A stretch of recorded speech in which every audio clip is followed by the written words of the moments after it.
ಇನ್ನು ಕುರ್ಚಿ ಕಿತ್ತಾಟದ ನಡುವೆ ಗ್ಯಾರಂಟಿಯನ್ನ ಮರ್ತಿದ್ಯಾ ಸರ್ಕಾರ ಅನ್ನುವ ಪ್ರಶ್ನೆ ಮೂಡ್ತಾ ಇರುವಂತದ್ದು. ಕಾರಣ ಏನಪ್ಪಾ ಅಂತ ಹೇಳಿದ್ರೆ 3 ತಿಂಗಳಿಂದ ರಿಲೀಸ್ ಆಗಿಲ್ವಂತೆ ಗೃಹಲಕ್ಷ್ಮಿ ಅನ್ನಭಾಗ್ಯದ ಹಣ. 3 ತಿಂಗಳಾಯ್ತು, ಗೃಹಲಕ್ಷ್ಮಿ ಮನೆಗೆ ಬಂದಿಲ್ಲ. ಸರ್ಕಾರ ಬರ್ಬಾದ್ ಆಗಿದೆ ಅನ್ನೋದು ಬಿಜೆಪಿ ಆರೋಪವಾಗಿತ್ತು. ಅದು ನಿಜಾನಾ? ಗ್ಯಾರಂಟಿ ಯೋಜನೆಗೆ ಸರ್ಕಾರದ ಬೊಕ್ಕಸದಲ್ಲಿ ಹಣ ಇಲ್ವಾ? ಗ್ಯಾರಂಟಿಗಳಿಗೆ ಘೋಷಣೆ ಮಾಡಿದ್ದ 52,000 ಕೋಟಿ ಎಲ್ಲಿ ಹೋಯಿತು? ಕುರ್ಚಿ ಕಿತ್ತಾಟ ಜೋರಾಗಿ ನಡೀತಾ ಇದೆ ಕಾಂಗ್ರೆಸ್ನಲ್ಲಿ. ಇದರ ನಡುವೆ ಕಾಂಗ್ರೆಸ್ ಸರ್ಕಾರ ಜಾರಿ ಮಾಡಿರುವಂತಹ ತನ್ನ ಟ್ರಂಪ್ ಕಾರ್ಡ್ ಯೋಜನೆಗಳು, ಶಕ್ತಿ ಯೋಜನೆ, ಅನ್ನಭಾಗ್ಯ, ಗೃಹಲಕ್ಷ್ಮಿ, ಗೃಹಜ್ಯೋತಿ, ಯುವ ನಿಧಿ, ಈ ಯೋಜನೆಗಳಿಗೆ ಸಂಬಂಧಪಟ್ಟಂತೆ ಪ್ರಮುಖವಾಗಿ ಗೃಹಲಕ್ಷ್ಮಿ ಮತ್ತು ಅನ್ನಭಾಗ್ಯ ಯೋಜನೆಗೆ ಸಂಬಂಧಪಟ್ಟಂತೆ ಹಣ ಬಿಡುಗಡೆ ಆಗಿಲ್ಲ 3 ತಿಂಗಳಿಂದ. ಹಾಗಾದ್ರೆ ಗ್ಯಾರಂಟಿ ಹಣ ತಲುಪಲು ವಿಳಂಬವಾಗ್ತಿರೋದು ಯಾಕೆ? ಫಲಾನುಭವಿಗಳಿಗೆ ಗ್ಯಾರಂಟಿ ಯೋಜನೆಗಳು ತಲುಪುತ್ತಿಲ್ಲವೇಕೆ? ಸರ್ವರ್ ಸಮಸ್ಯೆ, ದಾಖಲಾತಿ ಕೊರತೆ, ಪಡಿತರ ಚೀಟಿ ತಿದ್ದುಪಡಿ, ಈಗ ಸಮಸ್ಯೆಗಳಿರುವಂಥದ್ದು.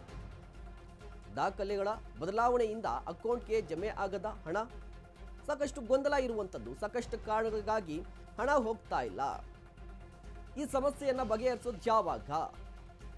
ಮುಖ್ಯವಾಗಿ 5 ಗ್ಯಾರಂಟಿಗಳನ್ನು ಕೊಟ್ಟಿರುವಂತಹ ಕಾಂಗ್ರೆಸ್ ಸರ್ಕಾರ 52,000 ಕೋಟಿ ಹಣವನ್ನು ಇದಕ್ಕೆ ಮೀಸಲಿಟ್ಟಿದ್ದೀವಿ ಅಂತ ಹೇಳಿದ್ರು, ಈ ಗ್ಯಾರಂಟಿಗಳಿಗೆ.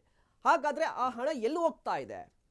ಈಗ ಈ ಕಂಪ್ಲೀಟ್ ಆಗಿ ಹಣ ಹೋಗ್ತಿದ್ರೆ 3 ತಿಂಗಳಿಂದ ಯಾಕೆ ಗೃಹಲಕ್ಷ್ಮಿ ಯೋಜನೆಗೆ ಸಂಬಂಧಪಟ್ಟಂತೆ ಹಣ ಹೋಗ್ತಿಲ್ಲ ಅನ್ನುವ ಆರೋಪ ಕೂಡ ಇರುವಂಥದ್ದು, ಒಂದು ಪ್ರಶ್ನೆ ಕೂಡ ಇರುವಂಥದ್ದು. ಇದರ ಬಗ್ಗೆ ಇನ್ನಷ್ಟು ಮಾಹಿತಿಯನ್ನು ಪಡೆಯೋಣ. ನಮ್ಮ ಪ್ರತಿನಿಧಿ ಐಶ್ವರ್ಯ ದೂರವಾಣಿ ಸಂಪರ್ಕದಲ್ಲಿರುವಂಥದ್ದು. ಐಶ್ವರ್ಯ, ಮುಖ್ಯವಾಗಿ ಏನು ಸಮಸ್ಯೆ ಆಗ್ತಾ ಇದೆ ಈ ಗ್ಯಾರಂಟಿಯಲ್ಲಿ ಅಂತ ಹೇಳಿ, ಯಾಕೆ ಹಣ ಹೋಗ್ತಾ ಇಲ್ಲ ಅಂತ? ನಿಜವಾಗ್ಲೂ ಕೂಡ ಸರ್ಕಾರದಲ್ಲಿ ಹಣ ಇಲ್ವಾ?